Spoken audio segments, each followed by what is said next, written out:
الله الرحمن الرحيم قل يا أهل الكتاب لم تكفرون بآيات الله والله شهيد على ما تعملون قل يا أهل الكتاب لم تصدون عن سبيل الله من آمن تبغونها عوجا وأنتم شهداء وما الله بغافل عما تعملون يا أيها الذين آمنوا إن تطيعوا فريقا من الذين أوتوا الكتاب يردوكم بعد إيمانكم كافرين وكيف تكفرون وأنتم تتلى عليكم آيات الله وفيكم رسوله ومن يعتصم بالله فقد هدي إلى صراط مستقيم صدق الله العظيم۔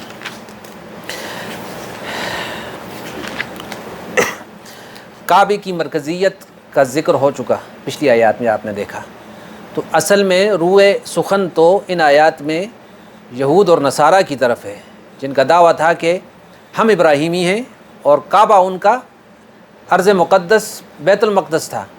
تو اے رسول، اگر یعنی محمد صلی اللہ علیہ وسلم اگر آپ واقعی ابراہیمی ہیں تو آپ نے ابراہیم علیہ السلام کا قبلہ کیوں چھوڑ دیا اور بیت الحرام کیوں آ گئے، آپ منہ ادھر کیوں موڑ دیا؟ تو اللہ نے فرمایا کہ ابراہیم یہاں کے تھے، نشانی ان کی یہاں پائی جاتی ہے۔ یہ کعبہ بنایا ہی انہوں نے، کیسے بنایا؟ ان کے قدموں کے نشان ابھی تک اس میں لگے ہوئے ہیں، تم کیسے کہتے ہو کہ نہیں بنایا؟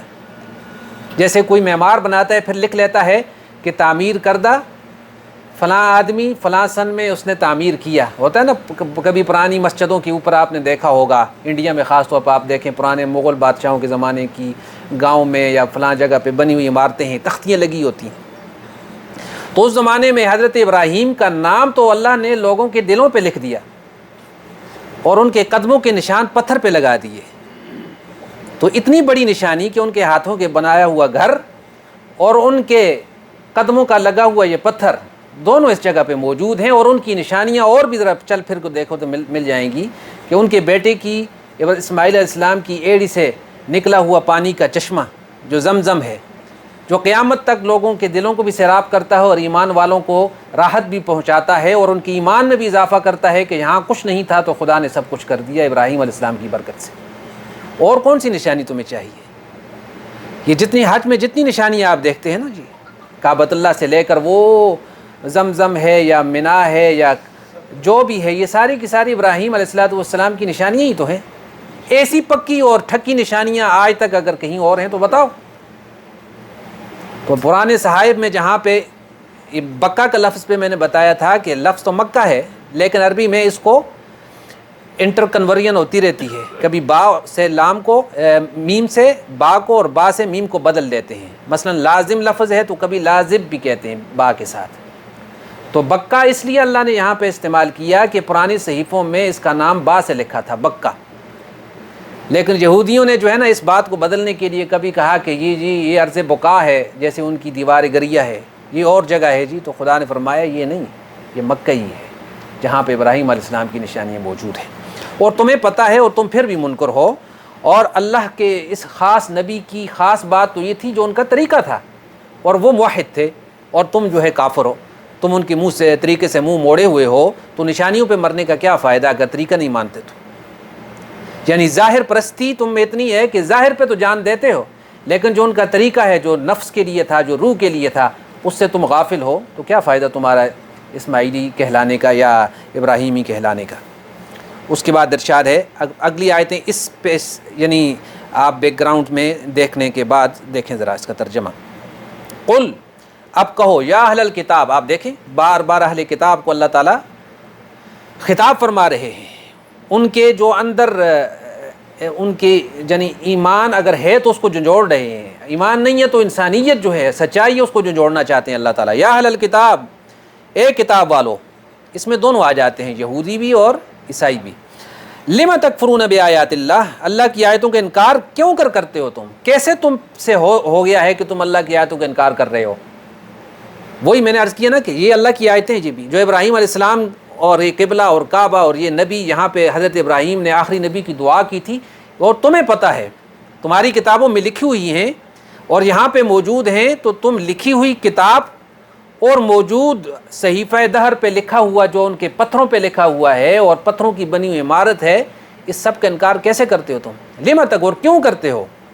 وَأَنْتُمْ وَبِآيَاتِ اللَّهِ وَاللَّهُ شَهِيدٌ عَلَى مَا تَعْمَلُونَ، اور اللہ دیکھ رہے ہیں ان کاموں کو جو تم کرتے ہو۔ شہید ہے، شہید کس کو کہتے ہیں؟ جو گواہ اور موقع پہ موجود ہو، اس کو کہتے ہیں نا شاہد، عربی میں کہتے ہیں شاہد، جو موقع کا گواہ ہو، عینی گواہ، جو آنکھوں سے دیکھ رہا ہو۔ تو اللہ تعالیٰ تمہارے کرتوتوں کا عینی گواہ ہے۔ تم بات کو بدلو یا آیت کو بدلو یا اس میں اپنی طرف سے ترمیم اور تبدیلی کرو، لفظوں کے ساتھ کھیل کے لوگوں کو بتاؤ کہ نہیں ایسا نہیں ہے جی، جیسے ہوتے ہیں نا لوگ فگر کے ساتھ کھیل دیتے ہیں جی، 500 نہیں ہے جی 50 ہے جی، نقطہ کاٹ دیا جی۔ تو تم خدا کی کتاب میں سے نقطے کاٹتے ہو، نقطے بڑھاتے ہو، لیکن یہ یاد رکھو کہ اللہ شہید علی ما تعملون، جو تم کر رہے ہو اللہ اس پہ گواہ ہے، اللہ سے چھپا ہوا نہیں۔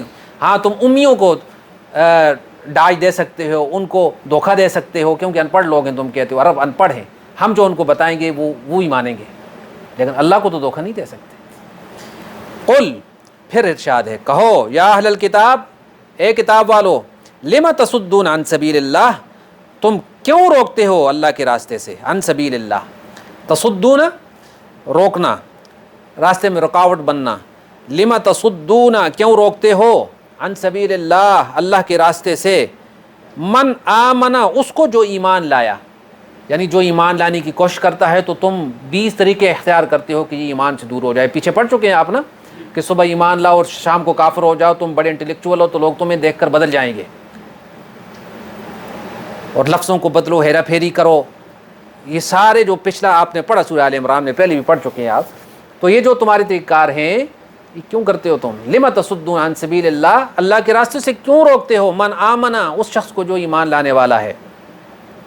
آج بھی آپ دیکھیں کہ اصل جنگ تو زرگری کی جنگ نہیں، اصل جنگ تو ایمان کی ہے، کہ آج جو یہود و نصارہ عالم کفر سے جنگ ہے، لوگ کہتے ہیں نا کہ جی یہ فلاں بلاک کی جنگ ہے فلاں بلاک کے ساتھ، یہ ٹھیک ہے، ضمنی طور پر آپ یہ سمجھ لیں تیل کی جنگ ہے، بارود کی جنگ ہے، میزائل کی جنگ ہے، علاقے کی جنگ ہے، پانی کی جنگ ہے، گرم پانی کی ہے، ٹھنڈے پانی کی ہے، یہ اپنی جگہ پہ درست ہوگا، لیکن اصل جو مسئلہ ہے وہ عالم اسلام اور عالم کفر کی جنگ ہے۔ یہ دو جنگیں جو قیامت تک جاری رہیں گی، اور وہ کیا ہے کہ تم کافر ہو جاؤ، یہ مسلمان نہ رہیں۔ رسول اللہ صلی اللہ علیہ وسلم کے دور میں بھی ان کی یہ کوشش تھی اور آج تک یہی ہے۔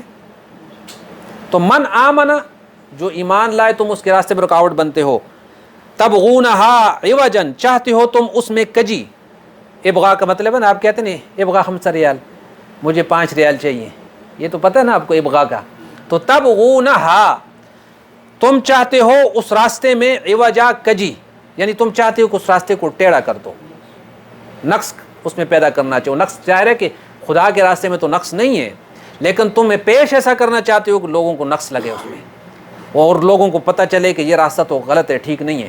ایسی ایسی باتیں تم اللہ کی طرف منسوب کرتے ہو، دین کے بارے میں کہتے ہو تاکہ لوگوں کے دلوں میں شبہ پیدا ہو، یہ مطلب ہے۔ وَأَنْتُمْ شُهَدَاء، دیکھیں وہی بات ہے پھر، اور تم گواہ ہو، واقف ہو، اور جو آدمی واقف ہو کر غلط گواہی دے یا کسی کو غلط راستے پہ ڈالے تو اس کا گناہ دگنا ہو جاتا ہے۔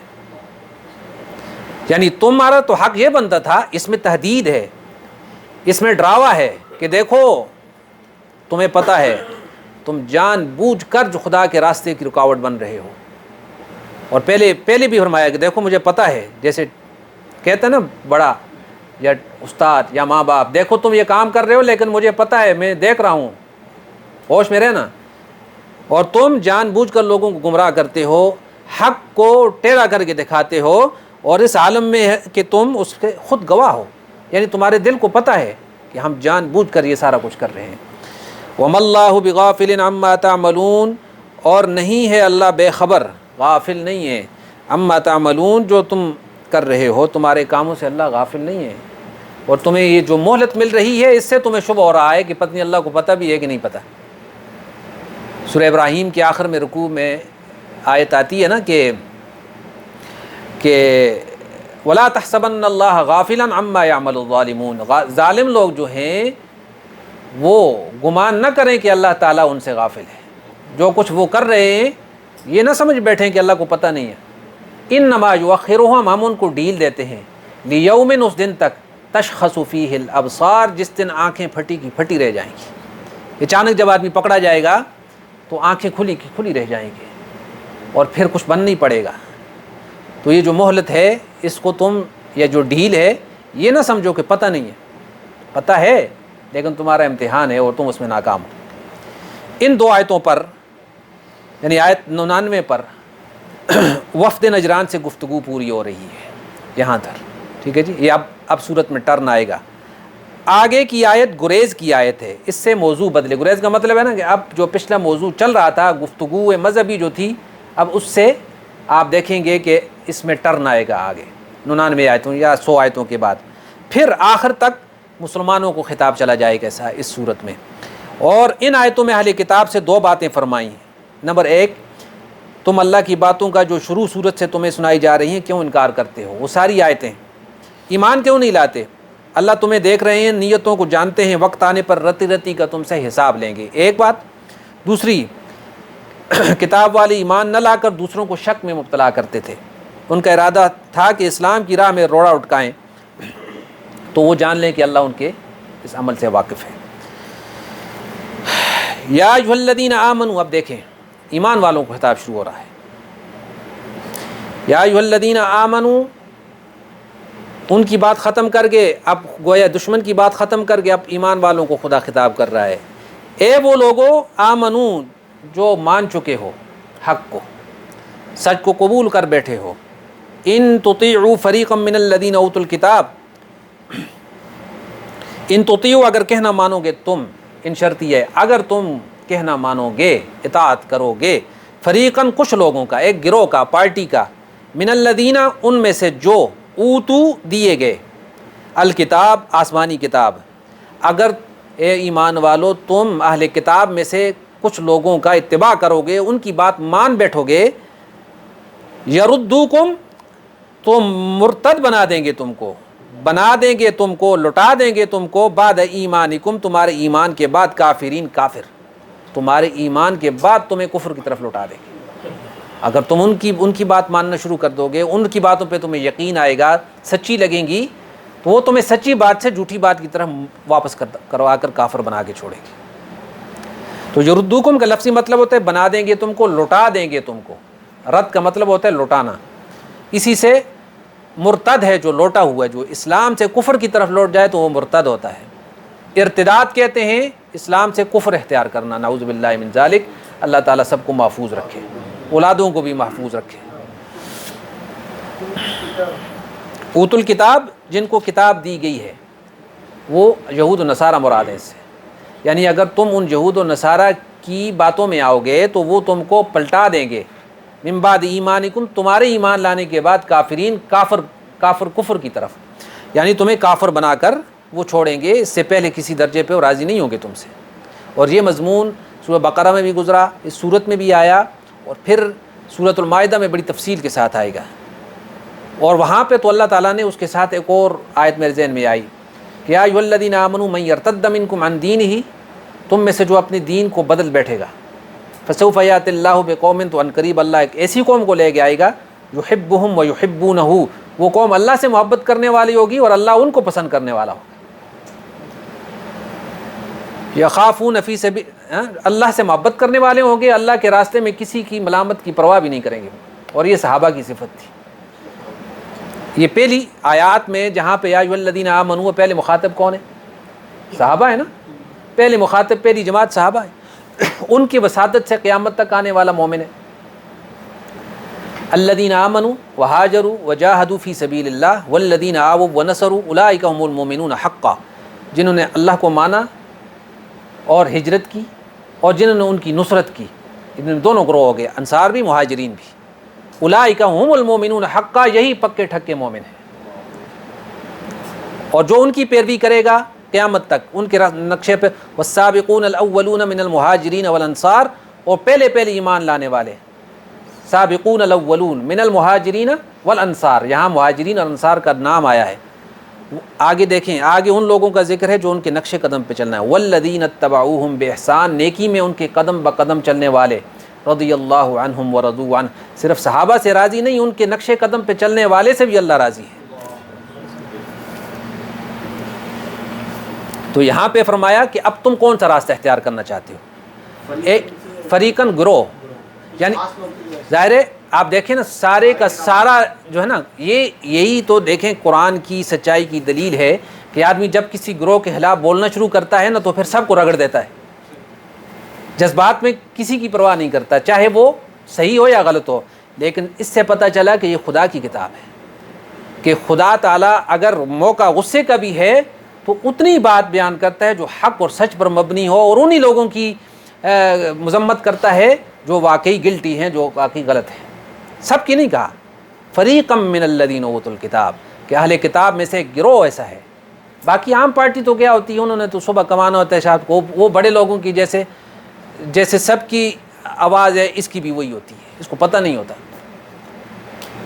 تو جو بڑے لوگ ہوتے ہیں، جو سمجھدار ہوتے ہیں، جو لوگوں کو لے کے چلنے والے ہوتے ہیں، یہ اس قسم کے لوگ جو مسلمانوں میں تفرقہ ڈالنا، اپنا علم اور نالج کے اعتبار سے ان کو بہکانا، یہ ان کا ذکر ہے کہ فریقم من الذین اوتوا الکتاب، وہ تمہیں یردوکم بعد ایمانکم کافرین، وہ تمہیں کافر کر دیں گے تمہاری ایمان لانے کے بعد۔ اور آگے ہے وکیف تکفرون، اور کیسے کفر کرو گے تم، کیسے کر سکتے ہو تم کفر، انکار پہ کیسے آ سکتے ہو تم اے مسلمانوں، وانتم تتلی علیکم، اس حال میں کہ تم پر پڑھی جاتی ہیں، وانتم تتلی تلاوت کی جاتی ہیں، علیکم تم پر، آیات اللہ، اللہ کی آیتیں۔ دیکھو اللہ کے رسول تمہارے سامنے اس وقت قرآن اتر رہا ہے، تمہیں اللہ کی آیتیں پڑھ کے سنا رہے ہیں، تمہارے اوپر آیتیں پیش کی جا رہی ہیں، تو تم آیتوں کے اترتے ہوئے کیسے انکار کر سکتے ہو؟ یعنی کسی صورت میں بھی تم ان سے متاثر مت ہو کہ آیات الہی کا نزول ہو رہا ہے اور تمہارے سامنے ہو رہا ہے اور تمہیں کھول کے بتایا جا رہا ہے، پھر کیسے تم انکار کر سکتے ہو؟ وفیکم رسول، اور دوسری بات یہ ہے کہ تمہارے اندر اس کے رسول موجود ہیں۔ کون رسول؟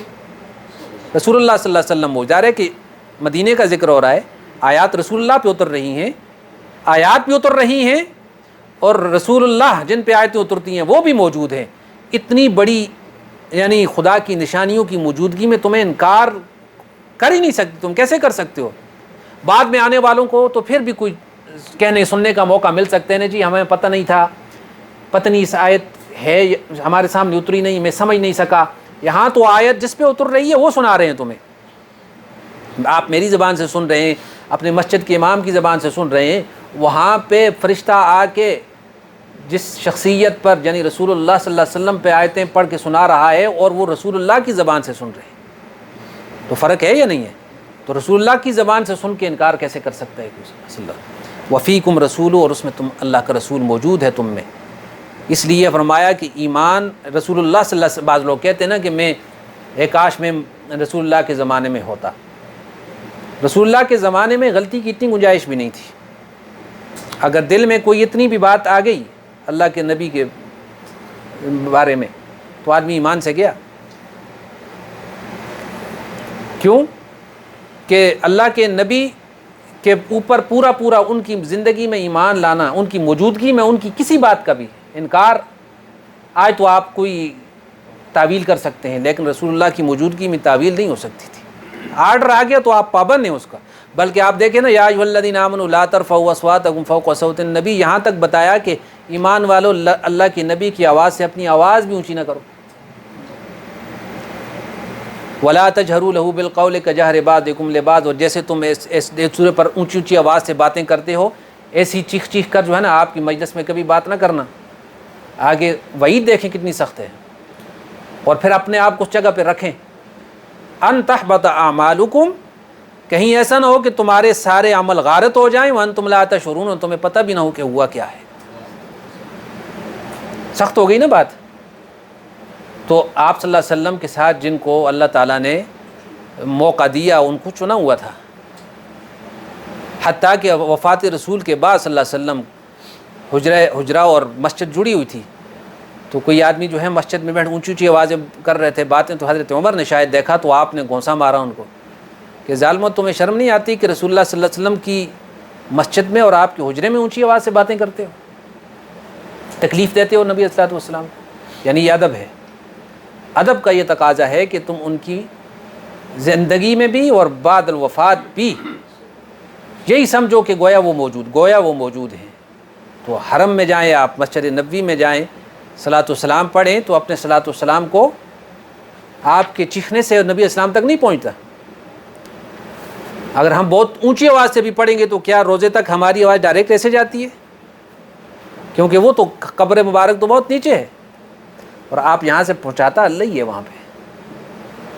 تو ادب پہلا کرینہ ہے محبت کے کرینوں میں، کہ آپ نے اگر جا کے پڑھنا بھی ہے تو وہ کرینہ سیکھیں جو صحابہ نے آپ کی زندگی میں کر کے دکھایا، جو ایمان والے، میں نے کہا نا جو پہلے ایمان والے ہیں، کہ آپ فرماتے ہیں کہ خطبے میں کہ لوگوں بیٹھ جاؤ، تو ایک صحابی ہیں وہ مسجد کے دروازے میں بیٹھ جاتے ہیں، تو آپ فرماتے ہیں کہ میں نے تو مسجد کے اندر والوں سے کہا تھا، تو فرماتے ہیں یا رسول اللہ آپ کی آواز آ جائے کہ بیٹھو، تو پھر قدموں میں کہاں طاقت ہے کہ پھر اٹھ سکے۔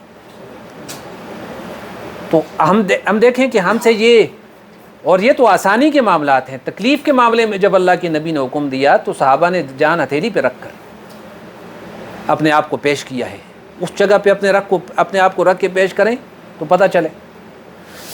تو ارشاد ہے کہ تم میں رسول موجود ہیں، وفیکم رسولہ، اور تمہارے اندر اس کے رسول موجود ہیں، تو تم کیسے کفر کر سکتے ہو؟ ومن یعتصم باللہ، اور جو مضبوط پکڑے گا اللہ کو، اعتصام، تو جو اللہ کو مضبوط پکڑے گا یعنی اللہ کی رسی کو مضبوط پکڑے گا، اللہ کے دین کو مضبوط پکڑے گا۔ ظاہر ہے کہ اللہ تو وراء الورا ہے کہ آدمی کہے کہ میں نے اللہ کو پکڑ لیا جی۔ اللہ سے کو پکڑنے کا مطلب یہ ہے کہ اللہ کی دین کو، اللہ کی کتاب کو، اللہ کے حکم کو جو پکڑے گا مضبوطی سے، فقد ہدیہ، تو بالیقین راہ پائی اس نے، یعنی ہدایت پا گیا وہ، الی صراط مستقیم، سیدھے راستے کی طرف۔ اس نے ہدایت کو پا لیا جس نے خدا کو پا لیا، اور خدا کو پانے کا راستہ ہے قرآن مجید اور رسول اللہ صلی اللہ علیہ وسلم کی زندگی۔ آگے یا ایھا الذین آمنوا اتقوا اللہ، اے وہ لوگوں جو ایمان لائے ہو۔ دیکھیں اب ایمان والوں کو ذکر ہے، ہدایات ایمان والوں کو دی جا رہی ہیں۔ یا ایھا الذین آمنوا اتقوا اللہ، ایمان والو ڈرو، اتقوا اللہ، اللہ سے ڈرو۔ یہ وہ آیتیں ہیں اتقوا اللہ کی جو آپ جمعہ میں روزانہ ہر جمعہ کو خطبے میں سنتے ہیں۔ اور یہ آیت بھی ایک جامع آیات میں سے ہے، یا ایھا الذین آمنوا اتقوا اللہ، اے وہ لوگو جو ایمان لائے ہو اللہ سے ڈرو، حق تقاتی، جیسا حق ہے اس سے ڈرنے کا۔ اب تقویٰ کیا ہے یہ تو بار بار آپ سن چکے ہیں کہ بچ کے چلنے کا۔ ڈر کا کیا مطلب ہے؟ یہ ڈر کا لفظی مطلب ہم اردو میں اس کا معنی کر لیتے ہیں نا تقوی کا، لیکن ڈر میں نے پہلے شاید کسی بار عرض کیا تھا آپ سے کہ ڈر دو قسم کا ہوتا ہے نا، کہ آپ کو کسی کا خوف ہو کہ مارے گا، تکلیف دے گا، عذاب دے گا، ایک یہ ڈر ہے، جیسے ٹیچر کا ڈر ہے کہ مارے گا۔ ایک ہوتا ہے ناراضگی کا ڈر، کہ یہ مجھ کو بہت محبت ہے اور اس اللہ کریم ہے، مہربان ہے، اس کی مہربانی کے باوجود میں اس کو ناراض نہ کر بیٹھوں، اس ڈر کا نام ہوتا ہے تقویٰ۔ عام طور پر تو یہ کہا جاتا ہے نا کہ اللہ عذاب دے گا تو یہ ڈراوا دیتے ہیں نا، یہ تو ہے، یہ اپنی جگہ پہ ہے، لیکن جو تقویٰ ہے اس کا مطلب یہ ہے کہ اللہ کی ناراضگی کا ڈر۔ ناراضگی کا مطلب میرا محبوب ہے، وہ محبوب حقیقی، اور مجھ سے ناراض نہ ہو جائے، مجھ سے منہ پھیر نہ لے، میں کوئی ایسا کام نہ کروں کہ جو اس کو پسند نہ ہو۔ جیسے بہت قریبی دوست ہوتے ہیں نا، تو اس کو اپنی دوست کی چاہت کا پتہ ہوتا ہے، وہ کہتے ہیں یار یہ کام کر لیتے ہیں فلاں جگہ پہ، ہو جائے، میرے دوست کو پسند نہیں ہے وہاں جانا، اس کو پتہ چلے گا تو ناراض ہوگا، یہ کہتے ہیں نا، اس کو پتہ چلے گا تو ناراض ہو۔ میرے باپ سے میری محبت بہت زیادہ ہے، آؤ جاتے ہیں فلاں جگہ پہ بیٹھتے ہیں، نہیں میرے باپ کو پسند نہیں ہے، اگر اس کو پتہ چلے گا تو کیا کہے گا؟ ناراض ہوگا۔ یعنی اس کی ناراضگی کے ڈر کی وجہ سے کسی کام کو چھوڑ دینا۔ یہ تقوی کے مفہوم کو قریب کرنے کے لیے میں نے ایک دو مثالیں آپ کو دیں۔ اور اس کے بعد جو لفظ ہے وہ کیا ہے؟ حق تقاتی۔ یہ معاملہ ذرا ٹیڑھا ہے کہ جیسا حق ہے اس سے ڈرنے کا، آپ میں سے مجھ میں سے کوئی ایسا ہے جو اللہ سے ڈرنے کا حق ادا کر رہا ہو؟ تو یہ حق یعنی ڈرنے کا حق کیا ہے؟ حق التقویٰ جس کو کہتے ہیں، حق تقاتی ہی، یہ کیا ہے؟ ایک تو 3 درجات ہیں۔ پہلا درجہ یہ ہے حق تقویٰ کا کہ انسان اللہ کے ساتھ کسی شریک نہ کرے، اس کو وحدہ لا شریک مانے، یہ پہلا درجہ ہے۔ کافر اس سے باہر ہے نا، کہ وہ اللہ کے ساتھ اوروں کو شریک کرتا ہے یا کفر کرتا ہے یا انکار کرتا ہے، تو یہ پہلے درجے سے بھی نیچے چلا گیا۔ پہلا درجہ حق التقویٰ میں یعنی تقوی کے درجات میں 3 ہیں۔ دوسرا کہ انسان جو ہے نا جو کرنے کا کہا ہے وہ کرتا ہے، جو بچنے کا کہا ہے اس سے بچتا ہے، جو عمومی طور پہ جس کو تقوی کہتے ہیں۔ یہ 2 کام ہو گئے، کرنے کے کام کو کرتا ہے، بچنے سے جس سے کہا ہے بچو بچتا ہے۔ اور اس سے آخری پھر تیسرا درجہ ہے کہ جس کے دل کی کیفیت ہر وقت یہ ہوتی ہے کہ خدا مجھے دیکھ رہا ہے، وہ یعنی چھوٹی سی چھوٹی بات میں بھی خدا سے غافل نہیں ہوتا، ہر گھڑی ہر لمحہ اس کی نظر خدا کی طرف لگی ہوتی ہے۔ اور یہ درجہ ہوتا ہے انبیاء کا، صدیقین کا اور صالحین جو اللہ کے خاص الخاص بندے ہیں ان کا ہوتا ہے۔ پھر بھی ظاہر ہے ان میں بھی درجات ہیں، نبیوں کے درجے کو تو کوئی نہیں پہنچ سکتا جتنی محنت بھی کرے، کہ ان کو حضوری حاصل ہوتی ہے۔ یعنی حضوری کا مطلب یہ ہے کہ اللہ تعالیٰ اور ان کے درمیان ڈسکنیکشن نہیں ہوتا، رابطہ۔ اور صالحین یہ ہوتا ہے کہ وہ اپنے آپ کو ہر وقت اس حال میں رکھتے ہیں کہ کوئی لمحہ غافل نہ ہو خدا کی یاد سے۔ جب غافل نہیں ہوگا تو گناہ کا کہاں سے اس میں دخل آ گیا۔ تو یہ تیسرا درجہ جو ہے یہ ظاہر ہے کہ وہ سپرلیٹو ڈگری آپ اس کو سمجھ لیں، یا یہ جو ہے نا ان لوگوں کا درجہ ہے جو عام لوگوں کی پہنچ سے باہر ہے، محنت کر رہے ہیں تو عام آدمی بھی اس درجے میں داخل ہو سکتا ہے لیکن وہ محنت تک ہے۔ تو حق تقاتی ہی، بعض نے کہا کہ جو اگلا لفظ آ رہا ہے یہ حق تقاتی ہی کی تشریح ہے، وہ کیا ہے؟ ولا تموتن، اور تم نہ مرنا، الا مگر اس حال میں کہ وانتم مسلمون، تم فرما بردار ہو، مسلمان، تمہیں موت صرف اسلام کی حالت میں آئے، یہ حق کے تقویٰ ہے۔ اب آپ غور فرمائیں کہ اسلام کی حالت میں موت آنی چاہیے تو اس کو حق کے تقویٰ حاصل ہو گیا۔ کیا مطلب؟ مطلب یہ کہ جس حال پہ انسان زندگی گزارتا ہے موت بھی اس حال پہ آتی ہے۔ عام طور پہ یہ دیکھا گیا ہے کہ جس حال میں زندگی گزری ہے اس کو موت بھی اس حال میں آتی ہے۔ تو اگر زندگی ایمان پہ، نماز پہ، اصلاح پہ، خدمت خلق میں گزری ہے تو موت بھی اسی حال میں آئے گی، تو حق کے تقویٰ حاصل ہو گیا، یہی مسلمانی ہے۔ اور زندگی اگر دائیں بائیں گزاری ہے تو مرتے وقت اس کا درجہ بلند ہو جائے، ایسا نہیں ہوتا۔ وہ شاذ کیس اور ہوتے ہیں، ایکسیپشنز اور ہوتی ہیں کہ آپ نے کسی کا ذکر پڑھا ہے کہ ساری زندگی ایسی گزری اور آخر میں جو ہے نا فرشتے نظر آ گئے، وہ اکا دکا کوئی واقعات ہوتے ہیں، عمومی قانون ایک ہی چلتا ہے۔ تو اگر ہم کہتے ہیں کہ حق تقویٰ حاصل ہو جائے تو اسلام میں موت آئے، اور اسلام میں موت کب آئے گی؟ جب اسلام میں زندگی آ جائے گی۔ اور اسلام اس نے کہا کہ اس دین کے لیے جان دینا تو آسان ہے لیکن دین پر جان لے کے آنا یہ مشکل ہے ذرا۔ تو بہرحال یہ ہے کہ یا ایھا الذین آمنوا اتقوا اللہ حق تقاتہ سے مراد یہ ہے کہ زندگی تمہاری اسلام پہ گزرنی چاہیے، ایمان پہ گزرنی چاہیے۔ اور پھر ارشاد ہے ولا تموتن، اور حق تقویٰ یہ ہے کہ تمہیں موت نہ آئے الا وانتم مسلمون، مگر تم اسلام کی حالت میں ہو۔ یہاں تک آیت نمبر کتنی تھی؟ 102 آیت تک ہی پڑھتے ہیں، آگے انشاءاللہ العزیز یہاں سے آگے کافی ہے نا اتنا، یہاں سے آگے انشاءاللہ واعتصموا بحبل اللہ، یہ آیت جو ہے اس کو اگلے درس میں پڑھیں گے۔ تو سارے گفتگو کا خلاصہ یہ نکلا کہ ملت ابراہیم کی پیروی کرو اے یہودی اور عیسائیوں، اور کعبۃ اللہ اس کی نشانی ہے، اور اس کی نشانیوں میں مقام ابراہیم ہے، اور اس گھر کا امن ہے، جو اس میں داخل ہو گیا تو وہ امن میں آ جاتا ہے، اور اس میں زمزم ہے، اور حضرت ابراہیم کی اور نشانیاں ہیں، اور تمہارے پاس کوئی نشانی ابراہیم علیہ السلام کی نہیں ہے سوائے اس کے کہ تم یہ کہتے ہو کہ ہم حضرت ابراہیم کی نسل سے ہیں۔ تو نسل سے ہونا کوئی معنی نہیں رکھتا، اور ان کی کیفیت یہ ہے کہ یہ سب نشانیوں کے بعد بھی، اللہ کی آیتیں آنے کے بعد بھی انکار کیسے کر سکتے ہو؟ اللہ تم پہ گواہ ہے، اور تم اللہ کے راستے سے کیسے روکتے ہو، اور اس کو ایمان والوں کو کیسے ایمان سے برگشتہ کرنا چاہتے ہو، اور ایمان کے راستے میں کجیاں کیسے ڈھونڈتے ہو، حالانکہ تمہیں پتہ ہے کہ ہم غلط کر رہے ہیں، اور اللہ تمہارے کیے سے غافل نہیں ہے۔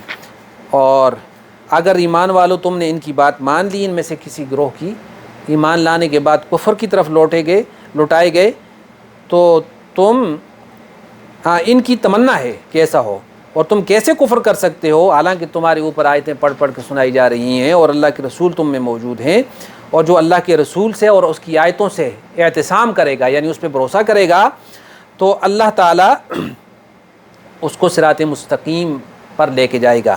اور ایمان والو اللہ سے ڈرو جیسے اس سے ڈرنے کا حق ہے، اور وہ ڈرنے کا حق یہ ہے کہ تمہیں موت صرف اسلام پہ آنی چاہیے۔ یہ تھا آج کے درس کا خلاصہ۔